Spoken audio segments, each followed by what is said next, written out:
of the ancestors.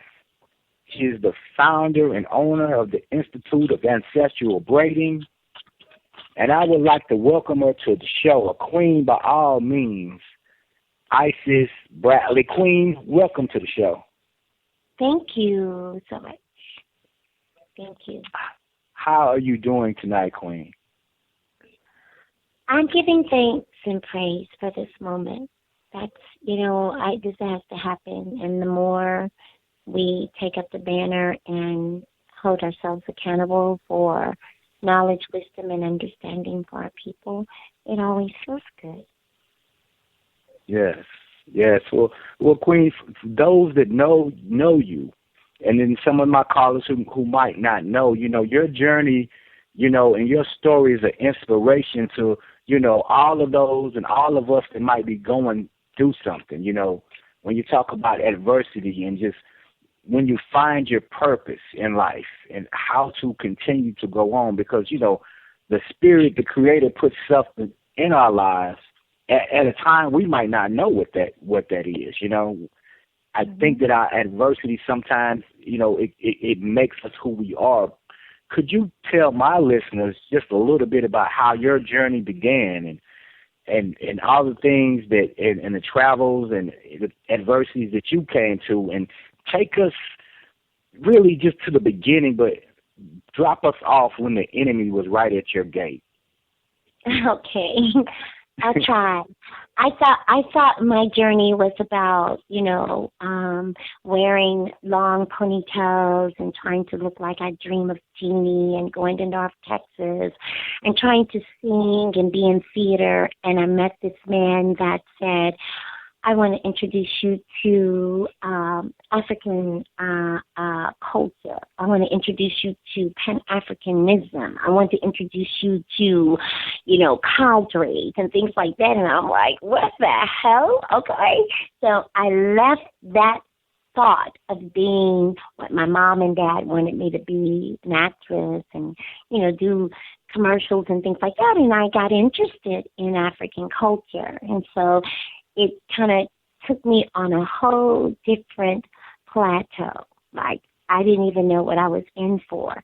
So then I started braiding my hair and adorning myself differently than, from that image of I Dream of Jeannie. So I started wearing beads and looking like Cleopatra. That's right. That's right. So everybody started asking. This was in the late 70s, early 80s, and people were like, I want my hair like that. And then came Stevie Wonder and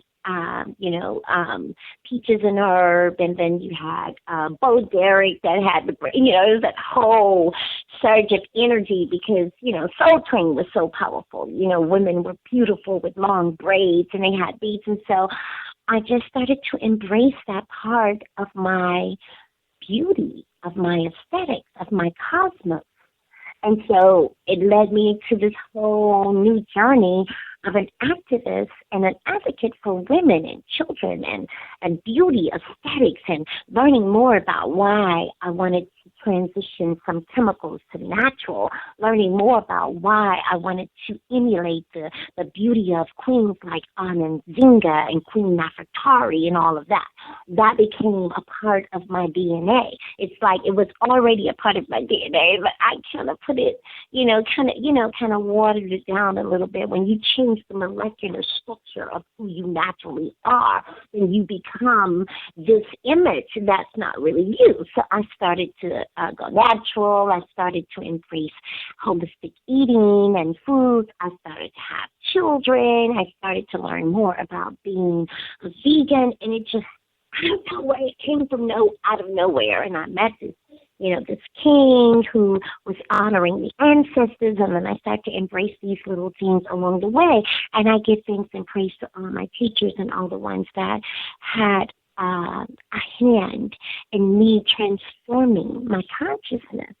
And so now I'm here today. I became this mother, not only of 5 children, but this mother of men and women in Texas, men and women in the universe, just connecting with who I naturally was and embracing the love for twists and locks and braids, and then I came up against the structures, the institutions that be, those that make policies and rules against our natural culture, those that try to steal our culture and then resell it back to us. So I came up against that, and I'm asking them, why can't I make a living doing what I do naturally, doing what the people want, doing what the people love? And they put me in jail for it. So I went to jail for something that I knew was right, and I just was relentlessly uncomplying. I didn't comply. I'm like, we don't want to do chemicals. I just do natural hair. I don't use sharp razors or anything like that. So you got to show me where I am in violation of the law. And by the way, I'm not even in your jurisdiction. Like, you have no governing power over what it is that I do. What I do is ancient. What I do is ancestral. What I do came from my roots, from the tree, from the mother, the great mother. So you can't make me know that I'm in violation of anything when what I do is all natural. So, and it's a part of my organic way of life. So then it just went on and on and on because I wouldn't comply. People were like, you can't braid hair in Dallas without going to the right schools. You have to go and get your license. And do you know that it'll make you a better person? And I'm like, am I already a better person? They want me to make them better people. They want me to give my gift and art to them, but I want to share it. I want to share it with my own people. I want to share it with the disenfranchised communities. I want to share it to the next generation. I want to make sure that I pass this on. And that was where I stood, and that's where I stand now. And so I had to go through a battle while I had 5 children, while they were young and little and babies, for 20 years of my life, my young, beautiful life. I had to go and stand on the front line pretty much by myself and tell these racist Anglo-Saxons that I don't practice your form of European beauty aesthetics. What I practice is the ancient form, the original form of cosmetology. We are the ones that created the cosmos in the beauty aesthetics. We are the ones that people came across the world to revere. We are the ancient Africans that created everything that everyone is making billions of dollars off of now. That's from the hair to the beauty to the makeup to the butt to the lips to the hair. Everything we created. I mean, I can go on and on and on and on, but mainly I began to know who I was. I began to love who I was. And then I immediately stood up for other mothers and daughters and children that look like me, because without our legacy and without the art of ancestral braiding, that which was banned in this country, that which was forbidden in this country, it was against the law to be seen in public with afros and braids and twists and locks. It was not a part of the social norms in this country. It was against the law to shampoo your hair and to groom yourself. So when I knew that I was a part of that legacy that Willie Morrow was trying so hard to kick open and to present to our people when he wrote 400 Years Without a Comb, I knew that I was a part of that resurrection of Harriet Tubman. I knew that I was supposed to do something in the natural hair movement to help our people understand that you're not breaking any laws. It's okay that you braid and twist and lock. It's okay that you work in your kitchen. It's okay that you share your gifts with your family, your church. So that's where we are right now. Winning the case after 20 years, it's good. It's okay. But it took away millions of dollars that we could have had in our own communities. So it's not okay that they economically castrate us as entrepreneurs. It's not okay that they take away our opportunity to work and earn an honest living. It's not okay. So that's where we are right now. So when you began this, and you came from a background, your mother, your grandmother, natural hair braiding and plaiting, and when you began to do it, you were doing it, and people would come up to you and be like, who did your hair? And you were like, I did my hair. And the people from the community began to gravitate towards you. At that time, at that time, you were just sharing the knowledge and, you know, giving back to the sisters and saying, you know what, I do this. Guess what? I can teach you how to make money and provide for you. How do you know that? I did not tell you that. That is true. I wasn't charging anything. I was taking these sisters out of places where it was dark and helping them. This is what I do. You don't have to be prostituting. You don't have to be on welfare. You don't have to be on the streets. This is what I do. And they were like, what? You make a living breeding hair? I'm like, yes. This is how I take care of my 5 children. I didn't tell you that, so how did you know that? Well, you know the black man is God, but anyway, I'm not going to tell you I know that. But let me, okay, stay there. So you're doing this in the community. And then at what point in time, because, you know, I want to be an entrepreneur. I'm looking at this thing. This is 79, ISIS.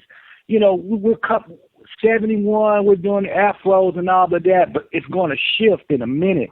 You came in at a time where you were beautifying black women in the community, teaching them not only like I'm making money because they're coming to you, but you're showing them, you begin to teach them, and then you started doing it. And on the entrepreneurial part, you said, I'm going to start my own business. I'm going to open up a shop, and I'm going to make a way for me and mine. You were doing that, and at what point did the state come in and say, we got to shut her down? This is what, 95? Okay, I'm sorry. Go ahead. No, I want to get a timeline. Yeah, so from 79 to like 84 when I started having children, I did begin to see, I dropped out of college and I got with my, gangster husband, and we kind of, said he was like, you can make a living doing this. So I'm like, okay, well, I'll do it. And we met Stevie Wonder, and I met, Peaches and Herb and different people that were calling on me to do their hair, because during that time, the word natural, people were not wanting to go natural. That was crazy. That word just by itself was a curse. So I started experimenting with the people because they wanted that beauty. They wanted that look so badly. So all the way up until I started to have children is when I had my business in my home and was in all the publications and had been doing what I was doing for 15 years before the state came and said, oh, you're violating our policies. You must go to jail. And so what happened was in 1994, this is our movie too. So I hope somebody's out there taping this. But anyway, there was an area school that was black owned that used to come to me all the time and say, you're the queen of braids in Dallas, and we don't know how to do it at our school. We're going to make sure the state board comes after you. And I thought they were just BSing. I was like, oh, okay. So that's 94, 95, 96 is when the state board came after me. They sent me a message saying that no. They came to my shop on Beckley. And the lady that came to the shop basically walked in the shop like she was representing European people. And she was like, whose business is this? And then she comes over to me, is this your business? And picks up a flyer and say, okay. And picks up my phone and dialed a number to Austin and said, I got her. I took the phone from that woman and said, lady, what are you doing? Give me my phone, put it down, get out. And put her out. So she went back to the state and said this lady was violent and that she kicked me out of her shop. So they came to my shop in 97 with 7 cops, 2 undercover and 5 cops in uniform. And they said I was violent. right? And they came in there, and the two in uniform pretended like they wanted the hair done. And they said, "You're under arrest, ISIS." They pull up the badge. They're like, "You're under arrest for braiding." I was like, "You are kidding me." It's like, "No, you do my sister's hair, and we really love you, but we got to take you to jail." I was like, "You are kidding me." So what can I call my kids? And they was like, "Okay, we'll give you time to call your babies." So I had to call the babies' people and tell them to go get my babies. And that I was going to jail. So it became evident that I was going to jail for braiding hair, for practicing braiding in Texas. When they put the handcuffs on, I knew I was going to jail. I looked up, all these police officers were in the shop. In front of my clients, they interrupted me while I was actually braiding hair and took me to jail. So then I had to get a lawyer. I went to jail and stayed overnight with criminals. And I was telling them, "Look, I'm in here for braiding." They was like, "Lady, you crazy."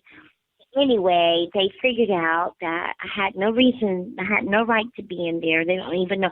But the person that sanctioned the arrest was Homer Cottrell, the owner of Proline. Yeah, I'm going to tell it on everybody because they all were in cahoots with these European people saying black folks can't grow hair. Why? We don't grow hair like you grow hair. Your instructors don't know black hair. They don't even care about it. In your Milady book, they don't even teach it. You don't give a damn about melanated people and how their spirals grow. So why are you doing this?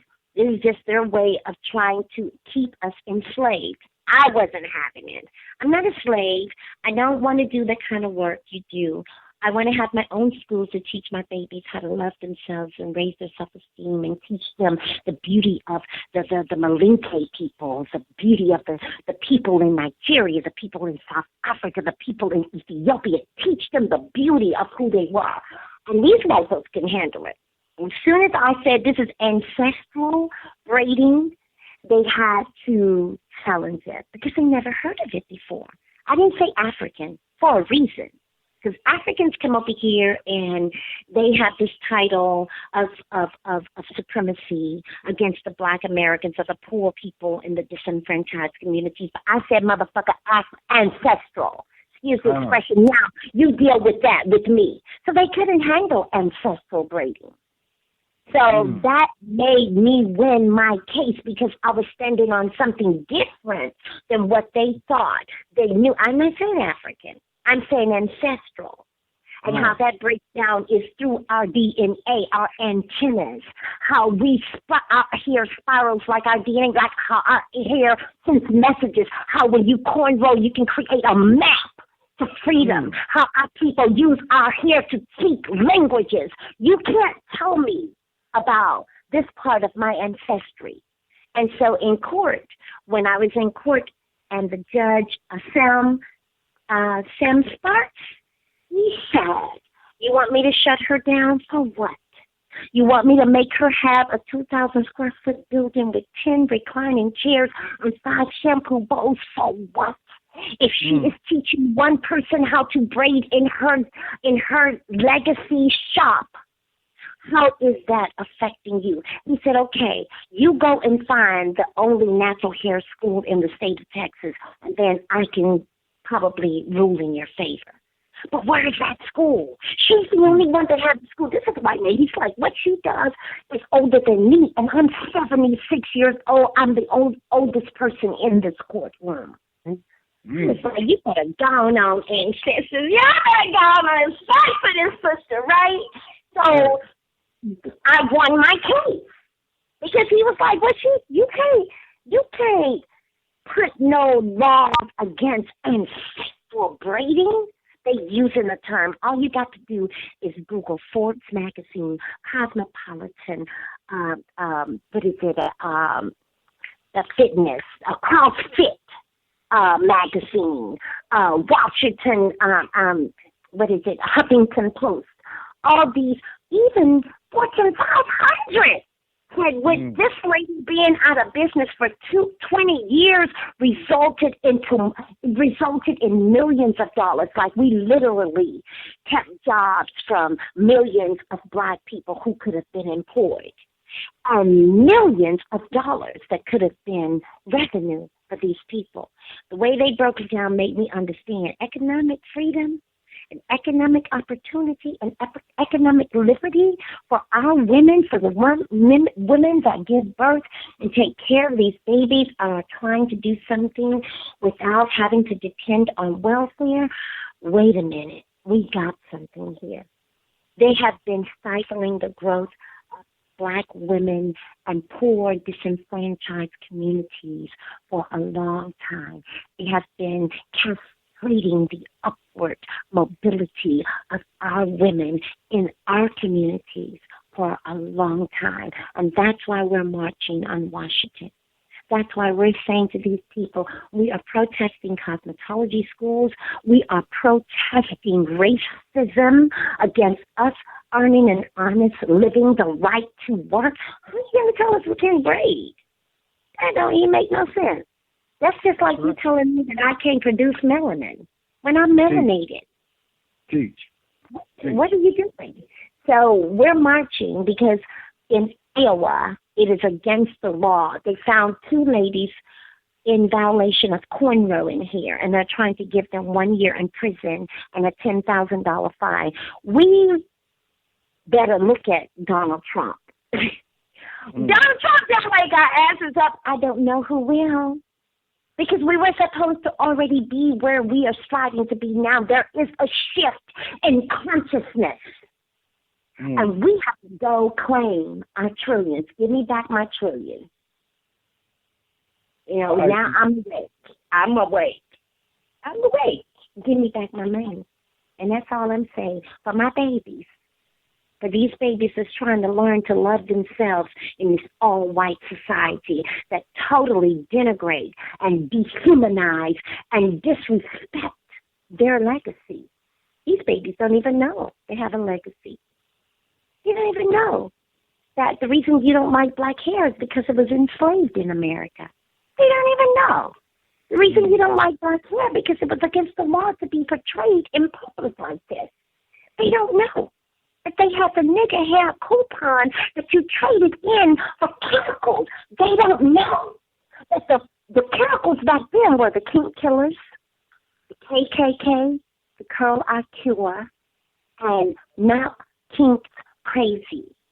All of the major publications and corporations and manufacturing companies would advertise to black people that you owe it to your race to make yourself look better.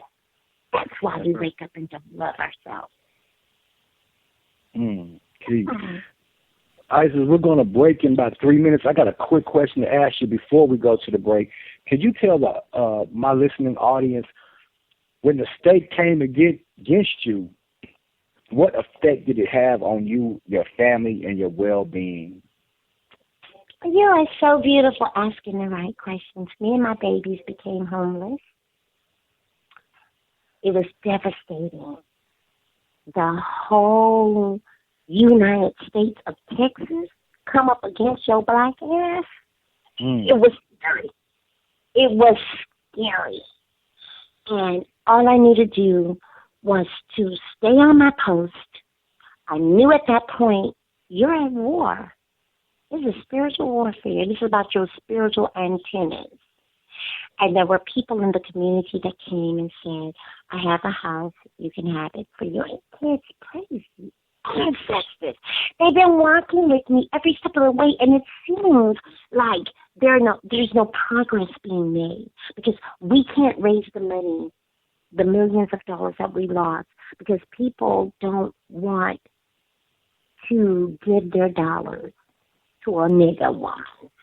Okay?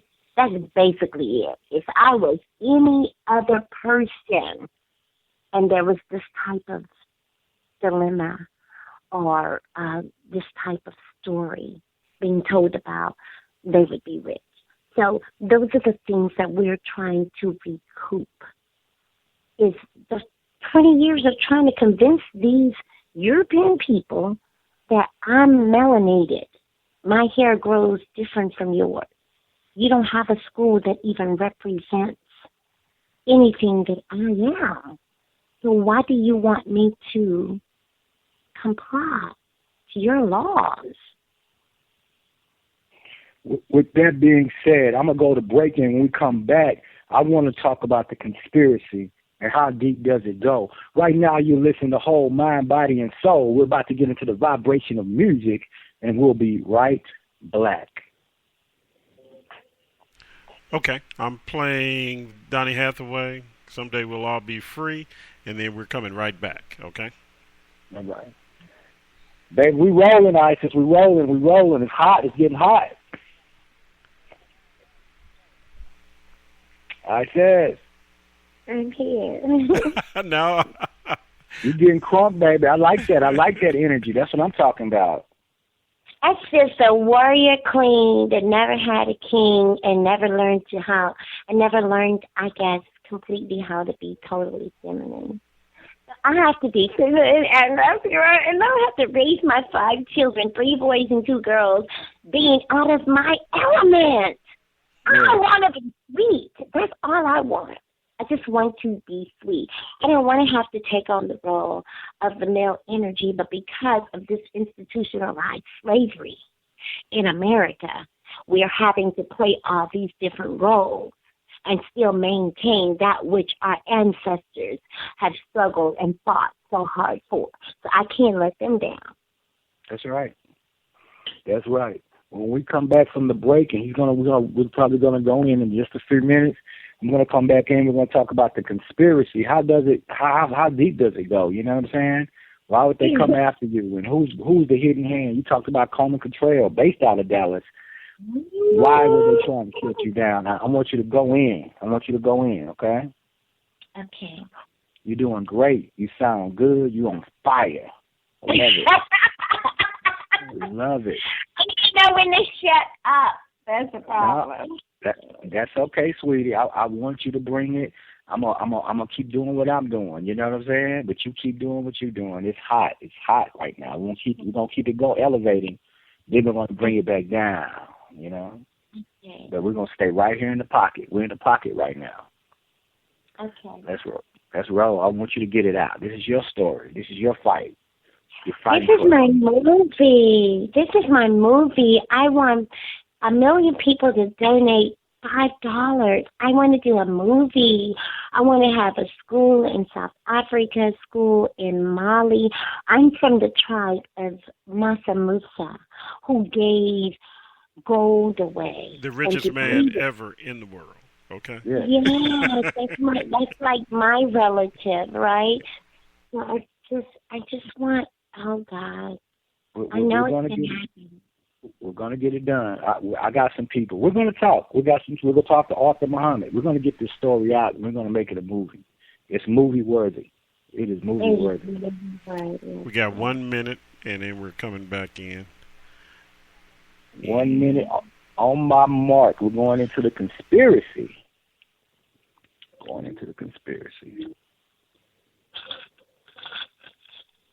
You're doing good, Queen. You're doing good. You sound good. It's all passion. Oh, my God. And then you told her we replay, right? We replay on tomorrow night at 9 and Saturday night at 9. We'll be replaying this show. Okay, Friday at 9. Yep, Friday at 9 and Saturday at 9. And it'll be in a podcast form after that. Okay? Okay. All right. You ready for the mark? Give me the mark. Okay. Just a few seconds, and I'm bringing you in. Okay, and mark. We're back on Whole Mind, Body, and Soul on Yessurr-FM. Our special guest tonight is Isis-Brantley. We've been talking about how it all began, how she started.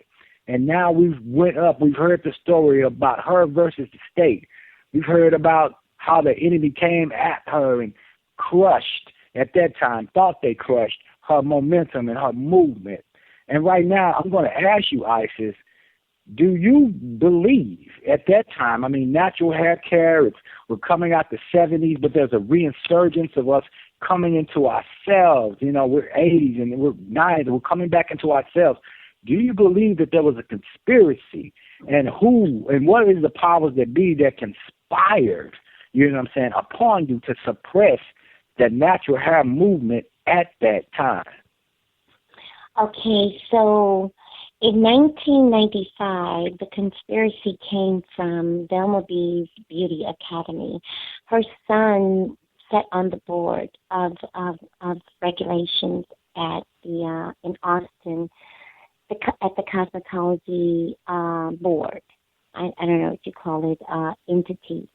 And he basically took my story to the European people, the Anglo-Saxons there, and said, we got a person in Dallas that's braiding, and she didn't go through what we went through. She didn't get licensed. So that was what tipped them off to come to me at my location and, you know, to try to force me or bully me into coming to their schools and paying them $25,000 to learn how to do European hair, when I already told them I don't do European hair. I only do African hair. And I don't want to go to their schools to learn anything about European hair. What I'm doing is perfectly safe. It's, you know, thousands and thousands and thousands of years old. It's older than the first European on the face of this earth, which is something that you don't know about, something you've suppressed under your racist regime in this country. So I don't want to do it. So I wouldn't do it. And even though they set me up, I had a trial. When they came to my shop and they videotaped me getting arrested, I actually had a trial. You can all go on Google me, Isis-Brantley's trial on Channel 8. They showed it. They previewed it on Channel 8.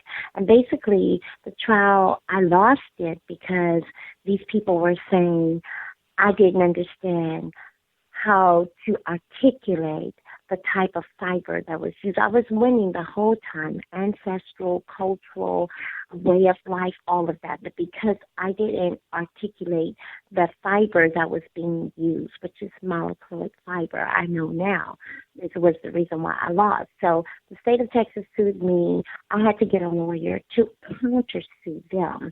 And it went on for 10 years. Like, I was in suspension for 10 full years. And in 2007 is when they grandfathered me. They was like, okay, we just don't want to fight you anymore. You've been, you know, the longest ancestral braider in Texas as far as we know, and we want to grandfather you. So I said, grandfathering me is great, but what I'm trying to be is a school like you. I want my own nappy hair school. And they was like, oh, no, you can't have no school now. Only school and the only criteria for anything that's dealing with the beauty aesthetics is European. I was like, hell to the no. My hair is nappy. It spirals. I don't use chemicals. I don't even use a comb in my shop. You know, what I do, I use with my fingers. What I do, it comes from my ancestry. So that's when I started the whole movement of looking for a lawyer that could fight for me in court, because they didn't understand that I use a comb. They didn't understand that I use razors. They didn't understand that I don't grow straight hair. They didn't understand that a monkey is a monkey and a gorilla is a gorilla. A gorilla is a gorilla and a elephant is an elephant. They didn't understand it. Like, they're like, all hair is the same. No, it isn't the same. My hair spirals. It hydrates. My hair is a part of my DNA. My hair is connected to the heavens. My hair speaks languages. My hair is the hair that is the original hair that was ever created. Your hair is a derivative of this hair. So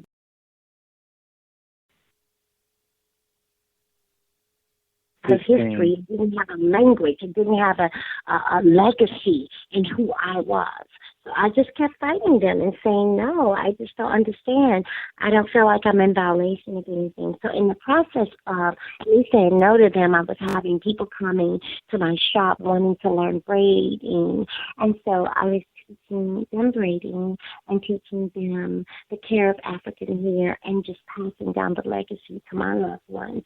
And at the same time fighting the state of Texas.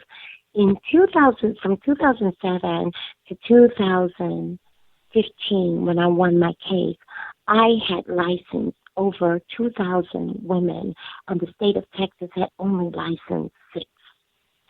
So they knew the game was over.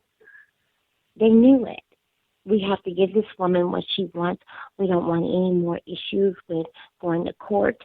We want to make sure that she understands that she's able to have the only natural hair school that's ever been in existence for African people ever in the country, let alone just in Texas. The governor, Greg Abbott, held a big party for me. He said, this celebration is for your economic opportunity. This is a man who doesn't like African people, a man who pretty much is not concerned about. He's just a conservator. He's a conservative. And he only doesn't, they don't believe in government regulation. So we had something in common. Not because they cared about me, but because they were conservative, they were Republicans, and they didn't believe in government regulations because they want to do stuff. Anyway, he signed the bill and said, this party is for you. And they were very, very nice to me. They knew that this was something that would free us inevitably. And that's why I'm going across the country to help other states gain their freedom, too. You don't have to comply to these Europeans and say, okay, your statute of cosmetology is the only prerequisite for beauty, aesthetics. It's not. No, we have another gender over here. These people are African melanated people. They grow tightly textured hair, and we want our own school for our own babies so they can love themselves. And their self-esteem can always be in the forefront of everything that they are and everything that they are continuing on as the ancestors are working with them. So it's just really interesting how so many black women came up against me when I won my case. These stylists, these barbers, they talked about me so badly. They said that I had tricked the government and that I know damn well black people need to be governed and they need to be regulated and they need a license. They were very angry with me. I said, no. I said, were these Toms?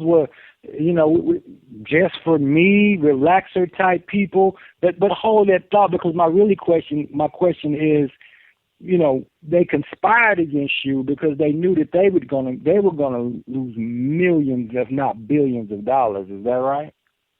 Not only then did I don't think they had much to do with it as a little man. It was the people that the state of Texas had already licensed that came up against me. Those that conspired against me were licensed barbers and cosmetologists, mostly cosmetologists, because they didn't want the competition. They didn't want another industry to come in and threaten their livelihood. A lot of the cosmetologists were losing because nobody wanted chemicals anymore. So they were like, you can't be exempt or be regulated as a braider because we had to have license. Now you are devaluing the industry. That was their feeling. It wasn't really just for me and Dark and Lovely and the Curl Cure and all those different people. It wasn't those people. It was my own people that felt that I had devalued and I guess you said honored this industry that they put their money into. But it wasn't that. It's just that I took back my freedom. I took back my freedom. What the government do is take your creativity and your culture and try to sell it back to you. I took back my freedom. And that's what I was teaching them. If you want to know more about natural hair and locks and twists and braids, I will come to your institution, your salon, and teach you personally. Or if you have because what happened was, once I became an issue in the eyes of the cosmetology industry, they started losing money because they had braiders in their salons illegally. The Africans were braiding illegally. They find over 75% of the African people in the Dallas-Fort Worth Metroplex were braiding without a license. They had to pay money. The guy that owned the only braiding school, and he had 4 braiding schools. He was African.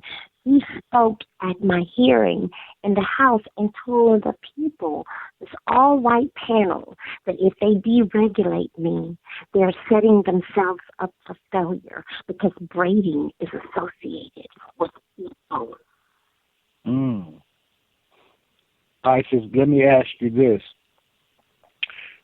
Did you foresee the natural hair care movement coming back and resurging? I mean, sisters, since I'm going to go back 5-6 years, I mean, they started getting natural again, froze, locks, braids.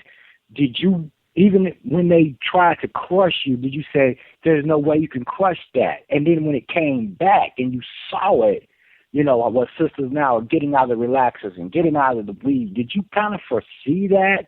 And what do you think? The second question is, what do you think brought that back? Was it the music? Was it India Ari, I Am Not My Hair? Was it Erykah Badu, who was one of your students?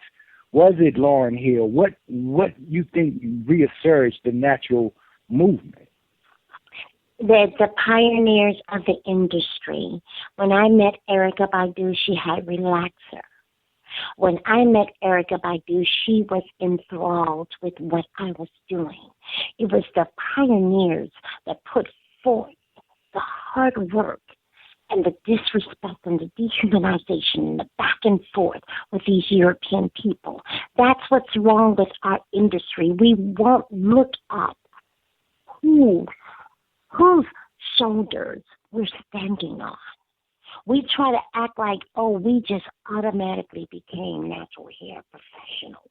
No. There were people that fought, like myself, like Tamara Farrell, like Talia YG, what is her name? The sister that invented the Sister Logs. The people that we yet are privileged to know. We haven't done the research. So my thing is, what you see is the 2,000 people that I personally gave this banner to. I gave the baton to. Say, here, baby, take this. This is how you do the braids. This is what you do. These are the herbs you use to grow hair. This is what you do for your diet. I personally did that. So 10 to 15 years later, wow, we have the expos, we have the seminars, we have the businesses. People are entrepreneurs, they're experts all of a sudden because we did the work. And it's the same thing with Madam C.J. Walker and Madam Malone. People don't even know that Madam C.J. Walker's teacher was Madam Malone. They say that Madam C.J. Walker was the first known self-made millionaire. But Madam got Madam from Madam Malone and got her learning and teaching and her birth from this lady. Did she ever mention her name? No, that's why black people don't know. You will not disrespect my name. I'm like Erykah Badu. My name will not go down in history dilapidated. Yeah. Absolutely not.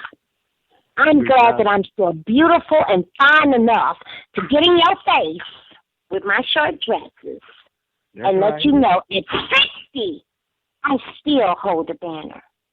I still hold the baton.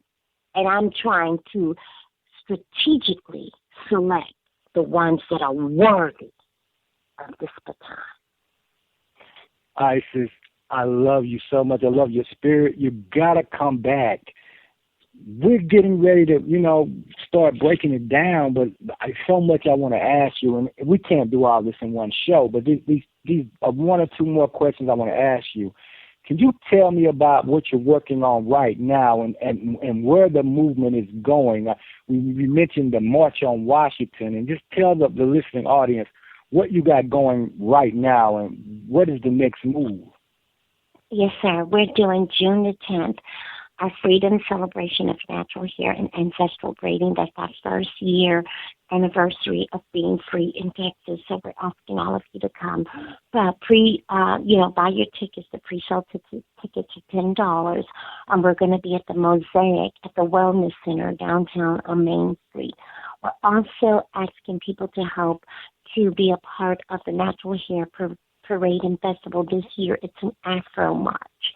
We're trying to get the babies ready for wearing their natural hair back to school. It's a back-to-school event, and asking people to bring, backpacks, school supplies, and things like that. And then on October the 8th, we are marching on the steps of the Capitol on October the 8th. We're asking people to donate their $5 so that we, to naturallyisis@yahoo.com, so that we can have the reality of ancestral braiders and braiding across the country and pay for lawyers that can help us. We are protesting cosmetology schools across the country, and we are wanting to file a class action lawsuit against the government and against America for the attack that they have openly placed upon, I don't know how you say, waged on our people, women that feed their children, that take care of their homes, children and daughters that just want to twist and knock and braid hair. So October 8th, we're asking you to be in Washington so that we can be a part of, a landmark case that has been long overdue in this country for women and daughters and melanated people and people that, want to make their livelihoods out of twisting and locking and braiding hair. So that's what we're doing, those three things. June 10th is a celebration, freedom, where there will be a contest. We're looking for vendors.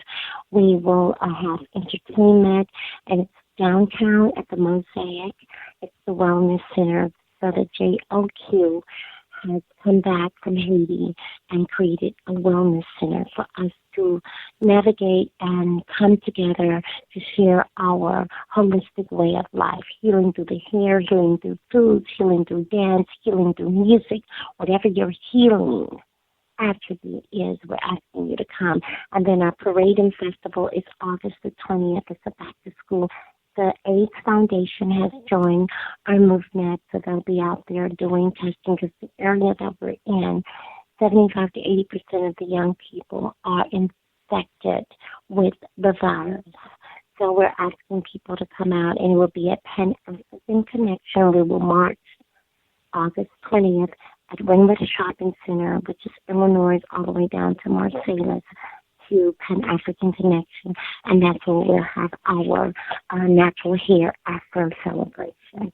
So it's a lot going on, and we have a lot to do. So let's pull together and send your $5. Send your $5 to naturallyisis@yahoo.com, because if we can say, oh ISIS, don't deal with Rachel Dolezal, then we can send our $5 to say, I'm taking the place of Rachel Dolezal, if that's what you really want to see happen. Isis, tell us how you can be reached. People want to donate. People want to come down and get their hair done. Tell us how is the best way for my listening audience to kind of reach out to you and get in touch with you. Yes, our school is located at 4135 at Beltline Road in Addison. We're having a class this weekend. We're looking for babies or young people or women that have natural hair that can come to the school and that the students work on their hair. We're looking for people that want locks. So we're at 4135 Beltline Road in Addison. You can send us an email at naturallyisis@yahoo.com, or you can check our website out at naturallyisis.com. But send your money to naturallyisis@yahoo.com. I hope I said it all. Thank you for having me. Like, I am so funny. Like, oh my God, I believe in us so much. You just don't know how much I love Black people. I know you. I know your spirit. You are a kindred soul. I knew that the first time I met you, the first time I laid eyes on you.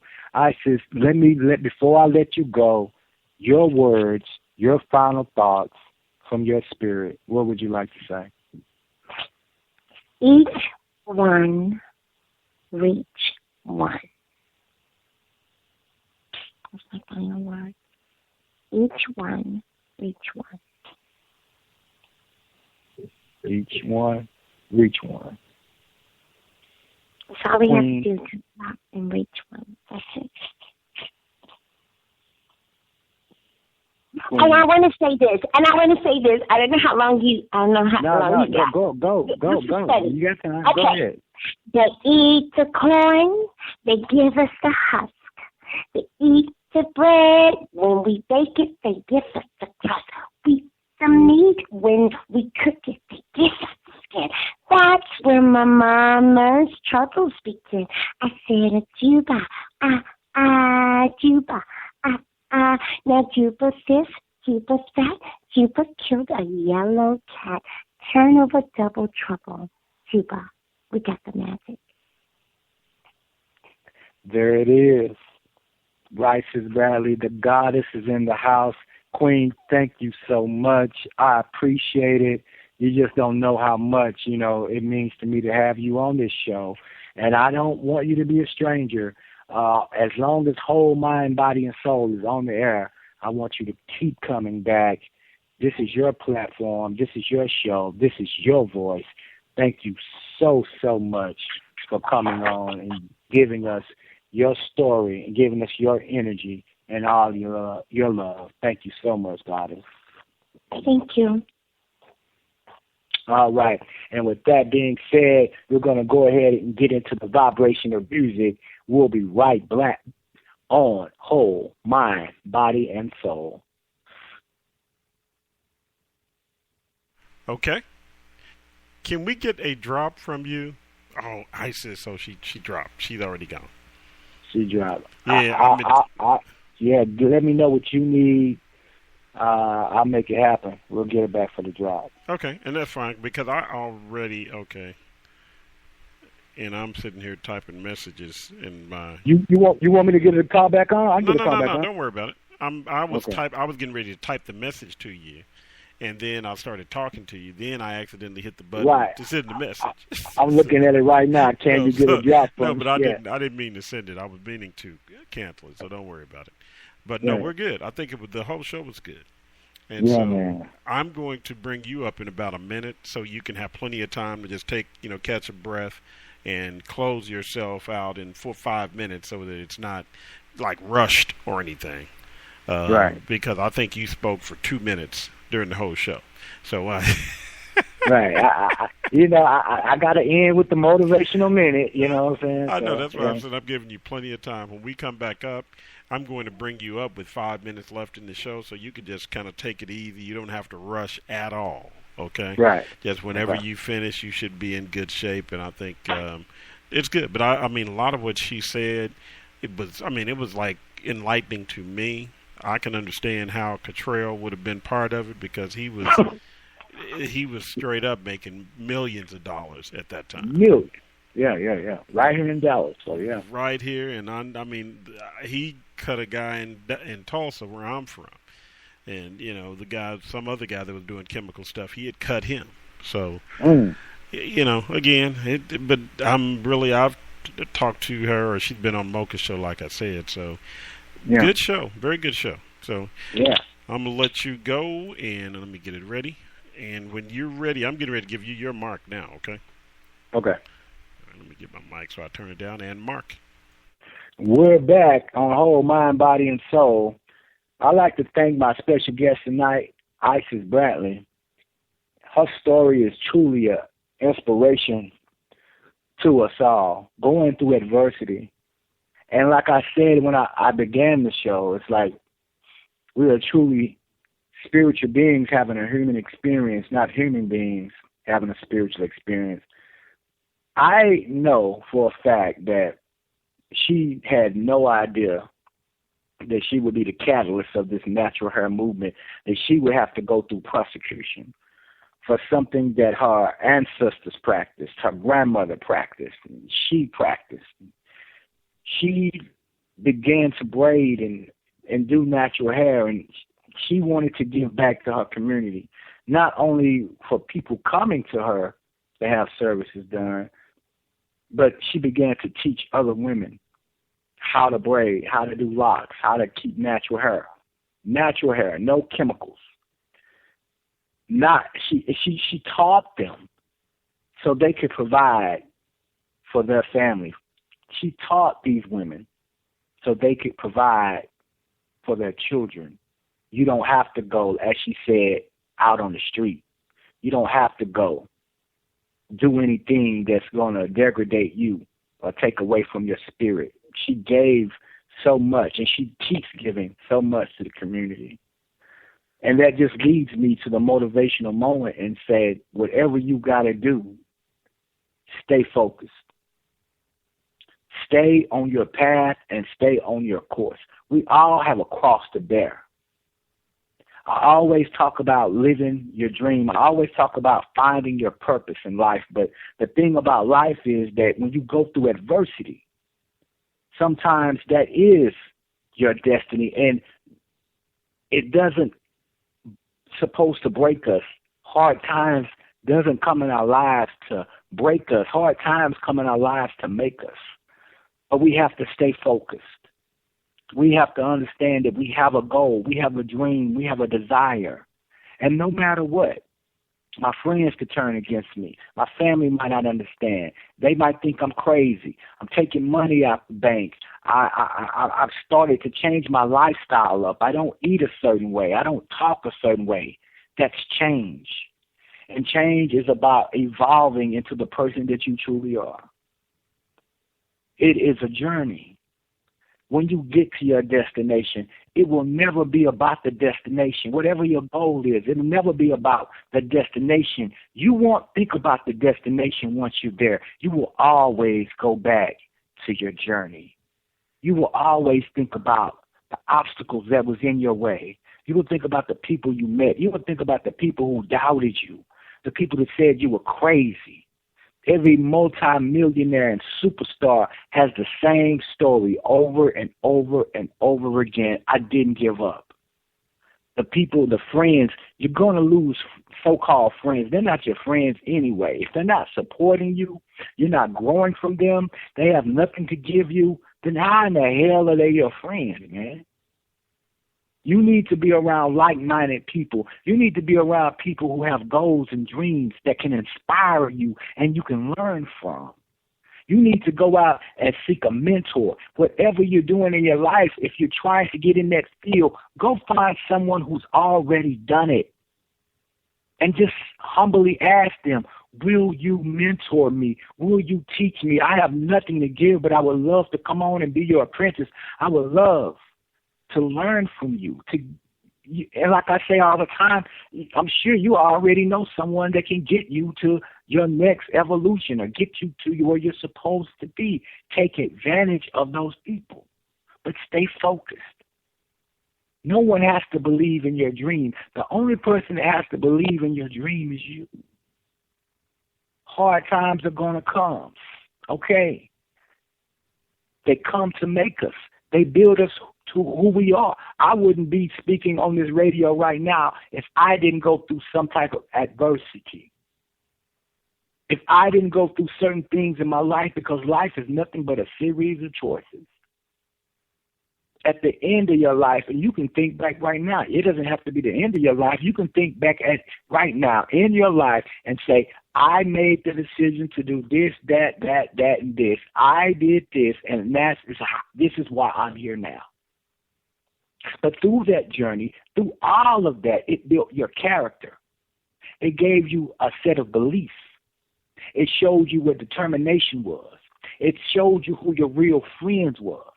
It showed you who you could count on. It showed you sometimes you have to humble yourself. It shows you sometimes if one door opens, if one door closes, two doors might open. All you have to do is stay focused, stay on the path.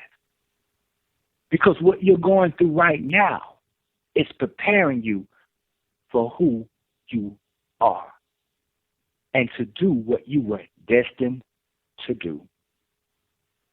I love this show because it allows me to have the platform to speak to you. It allows me to bring on special guests. It allows them to tell their story. Because every person who's ever made it has went through adversity at some point in their life. The only difference between them, you, me, is that they didn't give up. They had a goal. They had a dream. And no matter what happened, no matter, they live by faith and not by sight. I tell you all the time, don't worry about what you can see right now. Can you see it in your mind's eye? Can you visualize it? Can you see it? You have to get in touch with the power of imagination. We're going to teach upon this, the power of the tongue, to speak what you want into existence. Kum fire kum. Abracadabra is just a Hebrew word that means it is so. I speak, and it is so. This is metaphysics. This is spirituality. This is alchemy. I believe in you. I believe in myself because we are truly one. I'd like to thank everyone for listening tonight. I say again, stay focused. Stay on your path. Find what you were here to do and go do it. Stop procrastinating. Procrastination is the enemy to success. Why put off tomorrow what you can do today? I believe. And if you believe, and we are all truly connected, then there's nothing that we cannot do. I thank everyone for tuning in tonight to Whole Mind, Body, and Soul on Yessurr-FM. And we'll be back again, same time, same channel, next Thursday night. I leave you how I greeted you. Love, peace, and light. Good night. That is a rapper. Yes, sir. That is a rapper. And I was in a test mode on one thing tonight that's going to also enhance how many people are listening and how they listen. I'm going to be broadcasting on Spreaker, for where the podcasts are. Mm-hmm. I can be live on there also. And I was on So Metro tonight and Yessurr-FM because I'm getting the network together to where I'm going to have you in more places than just Yessurr-FM, and just testing it to make sure everything was working. Everything went smoothly. Everything went smoothly today. Man, we're rolling 3 shows in. Yep. Still getting a lot of good feedback. I'm working on my marketing and branding. I put up a nice something on my Facebook for her. That was great. Getting the word out, That was great. I saw that, and so that's why I was asking you also about the people that you have coming up. The people that you have, if you have a good idea a week out like you, this one, it was quick and you still were able to put the pictures up and put a blurb up about her. Right. If we can consistently do that, it's just going to make everything bigger. Yeah. And that's my goal, man. As soon as I know, I'm going to go ahead and shoot a little bio up, channel, time, promote, keep blasting it out. I ain't really got into my Instagram yet, you know what I'm saying? But I'm finna put a staff together. I know a sister, man, out of Houston, man. She loves what I'm doing. Whatever I can do to help, she's going to take over some of those duties for me, and people are sharing it. And I love my listeners who believe in me because, man, they share it on their pages, you know what I'm saying? Oh, yeah. and I'm seeing, and they're just gonna. I say, when I share it, you share it. When I share it again, you share it again, and it's just gonna get bigger and bigger. Man, Isis is a beautiful spirit. You know what I'm saying? And you know, she's so dainty, but I love when she gets fired up, and she's passionate about that. You know, this is her life. You know. Yeah, I mean that's the main thing. She was talking about what happened to her, the truth, and so I had not heard her story before. I've read it, but I didn't hear it from the source, and so it's important. And I'm going to make sure I'm doing what I can to get more plugged into the things she's doing. And I will be at the parade this year, and Mocha is helping her with that thing she's doing on the 10th. And so a lot of those things I'm going to start plugging myself into. And even if I'm there just for a few minutes to do things, I'm going to be there. And then I may have some things where if I plan them out far enough, I'll get with you and see if you want to do something, you know, during that, or come out and, you know, interview people or whatever. But we'll talk about that too. Oh man, I mean, we've got a lot of good things to go on. ISIS is always doing something. Man, when you talk about weeks out in advance or a month in advance, and hey, Rose, they're going to be doing something on the 16th of October, and such people are coming out. It's a festival, and you know, man, anywhere we are, it's just, you know, extending the brand and extending our listeners'